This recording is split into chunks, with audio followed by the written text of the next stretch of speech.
वेद को ज्ञान कहा। वेद में कहीं मिथ्या ज्ञान नहीं है, वेद में सत्य ज्ञान है। वेद में जो विज्ञान से प्रमाणित होता है वो ज्ञान है।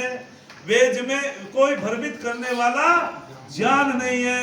बोले ज्ञान 4 प्रकार का होता है। 3 प्रकार का जो ज्ञान है वो व्यक्ति अविद्या में फंस करके पड़ जाते हैं और अनार्स ग्रंथों को पढ़ करके उन 3 प्रकार के ज्ञान को प्राप्त करके वेद विरुद्ध बोलते हैं, वेदों की आज्ञाओं का उल्लंघन करते हैं। जैसे पहला ज्ञान कौन सा है? शाब्दिक ज्ञान। शाब्दिक ज्ञान क्या है? पुस्तकों में पढ़ा, क्रोध नहीं करना चाहिए लेकिन करते हैं। जो आचरणहीन होते हैं, पुस्तक पढ़ते हैं लेकिन पुस्तक की बात नहीं मानते, वेद की बात नहीं मानते, उसे कहते हैं शब्दों तक है बस ये। आचारहीनम न पुनन्ति वेदाः। जो आचरणहीन व्यक्ति होगा उसका भला कभी वेद भी नहीं करेगा, तो वो शब्दों तक टिका हुआ है। वेद का मतलब केवल शब्द ही थोड़ा है।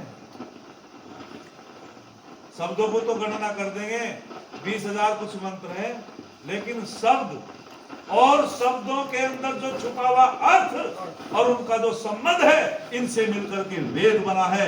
एक एक शब्द के अंदर अनंत अनंत परिभाषाएं हैं, उसको केवल ऋषि ही जान सकता है, सामान्य विद्वान भी नहीं जान सकता। कहते हैं ऋच्छते, बहुत सुंदर बात कहते हैं कि हमारे जो ऋषि हैं वास्तविक रूप से वे मंत्र का दृष्टा होते हैं, वही वेदों की सिद्धियों को प्राप्त करते हैं। फिर आगे बहुत सुंदर बात कही, विद विचार में, वेदों में जो भी कुछ है विचार पूर्वक कहा गया है, उसमें कोई अतिशोक्ति अलंकार नहीं है, विचार पूर्वक है वेदों में। और मैंने कहा था पहला ज्ञान शाब्दिक और दूसरा ज्ञान होता संशयात्मक। जो वेदों का अध्ययन नहीं करता है उसे संशय हो जाता है, मन में कई प्रकार के विचार उत्पन्न हो जाते हैं, परमात्मा है भी या नहीं, हमारे कर्मों का फल मिलेगा या नहीं। और फिर तीसरा ज्ञान हुआ भ्रमात्मक। जो साधना नहीं करते हैं, वेदों का अध्ययन नहीं करते हैं, संध्या उपासना नहीं करते हैं, वे हर समय भ्रमित होते हैं, पढ़ी तो रस्सी समझ गए। और चौथा ज्ञान जो वेदों को पढ़ करके और समाधि में पहुंच जाते हैं और वेदों के ज्ञान को आत्मसात कर लेते हैं, वो होता है तत्व ज्ञान, यथार्थ ज्ञान। जैसा जैसा पदार्थ है उसको वैसा ही समझना, वैसा ही देखना, उसका नाम होता है तत्व ज्ञान। परमात्मा सच्चित आनंद स्वरूप है, प्रकृति केवल सत्य है, जीवात्मा सत चेतन है, वो समझ जाता है तत्वदर्शी। वो अपने अंतःकरण में उस तत्वदर्शी का प्रकाश हो जाता है और वारे आत्मा द्रष्टव्य, जो अपनी आत्मा को जान लेता है वही वेद को जानता है और वही परमपिता परमात्मा को जानता है। तो मैंने आपके बीच में परिभाषा बताई, तत्व ज्ञान की प्राप्ति होती है वेदों से। जो वेदों का अध्ययन करोगे, तत्व ज्ञान का मतलब होता है यथार्थ ज्ञान, वास्तविक ज्ञान।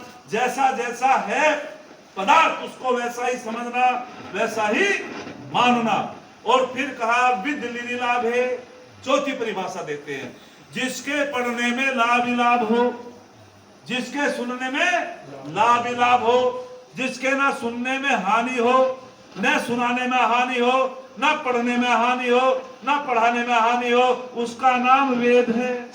जिसके सुनने में लाभ ही लाभ हो, विद लिरि लाभ है, हानि ना हो। और कैसा है वेद ज्ञान? जैसे समस्त मिठाइयों का मूल गन्ना है, ऐसे ही समस्त ज्ञान विज्ञान और धर्म का मूल बोलो वेद है। वेद ही सबका मूल है।